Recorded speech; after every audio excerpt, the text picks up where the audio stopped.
Projeto de lei do CARF reduz multas fiscais. Olá, sou Daniel Branco, sócio da Branco Advogados, e vou comentar mais essa notícia com vocês hoje. Está tramitando no Congresso um projeto de lei sobre a alteração do voto de qualidade do CARF.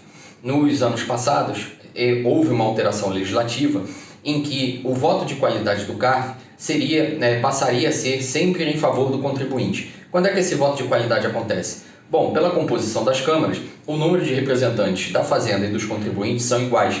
Então, quando chegam num empate, precisam de um voto de Minerva, um voto para resolver o empate que está acontecendo, e durante muitos anos esse voto era dado sempre por um membro da Fazenda. Nos anos anteriores, houve uma alteração legislativa transferindo esse voto de qualidade do representante da Fazenda para o representante dos contribuintes. Ou seja, num caso em que chegou-se numa votação e os dois tipos de julgadores estão em empate, não conseguiram definir se aquilo é uma infração tributária ou não é, ficou-se estabelecido em lei que, nesse caso de dúvida, a vitória seria do contribuinte. No entanto, está sendo feita uma nova alteração legislativa para que retorne esse voto de qualidade para o representante da Fazenda. Ou seja, em casos onde houver dúvida sobre se a operação que foi analisada tem efetivamente uma tributação ou não tem, se houver empate, quem vai decidir esse empate vai ser a Fazenda.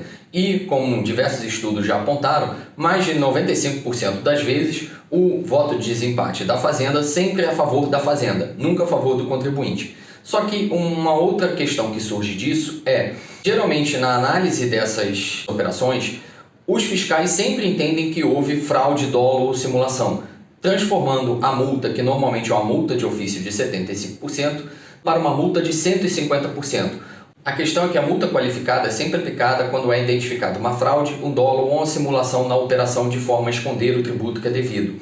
Só que isso é um tanto questionável porque, se a Câmara chegou numa divisão entre se aquilo efetivamente era uma operação tributável ou não, não faz sentido discutir se isso é uma multa qualificada ou não. É óbvio que, se houve dúvida, aqui a dúvida é no mínimo razoável e justificaria apenas a aplicação da multa normal de 75% de autuação.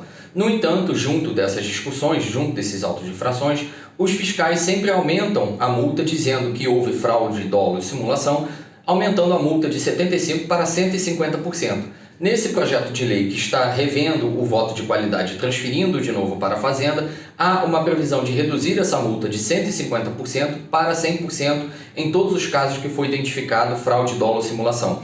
Ainda não tem uma especificação clara de o que vai ser tratado como fraude, dolo ou simulação, porque sempre vai depender do caso concreto.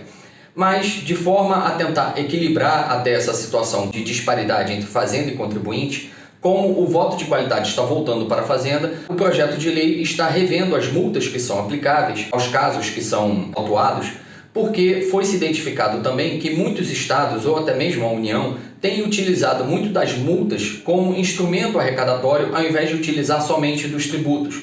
Porque toda vez que qualificam alguma coisa como fraude, dolo ou simulação, no mínimo o valor que o contribuinte tem que pagar é mais de 2 vezes o imposto que ele está devendo. Então a multa acaba adquirindo um caráter confiscatório e adquirindo um caráter arrecadatório, incentivando os fiscais a sempre aplicar uma multa mais pesada do que a multa que deveria ser a correta no caso. Então, junto desse projeto de lei, está sendo revista a aplicação dessa multa de 150%, que só vai passar a ser aplicada num caso de reincidência, ou seja, o contribuinte foi pego numa operação que foi identificada como fraude, a primeira vez ele vai pagar uma multa de 100%. Se for na segunda vez, ele vai ser uma multa de 150%. E junto disso estão revendo as outras multas que já existem no processo normal tributário, que é a multa por atraso no pagamento, que geralmente está em 20%, e a multa do lançamento de ofício, a autuação comum, que é de 75%. Pelo projeto, essa multa de 20% vai cair para 10% e a multa de 75% vai cair para 50%. Como uma forma de tentar reequilibrar essa questão da aplicação das multas e tentar indicar que as multas são pelo descumprimento da obrigação ou pela falta do pagamento do imposto, e não transformar a multa num próprio imposto adicional que é cobrado dos contribuintes de forma a encher o caixa da entidade tributante e talvez subverter o aumento do imposto que deveria ocorrer por lei por meio da aplicação das multas pelas autoridades fiscais.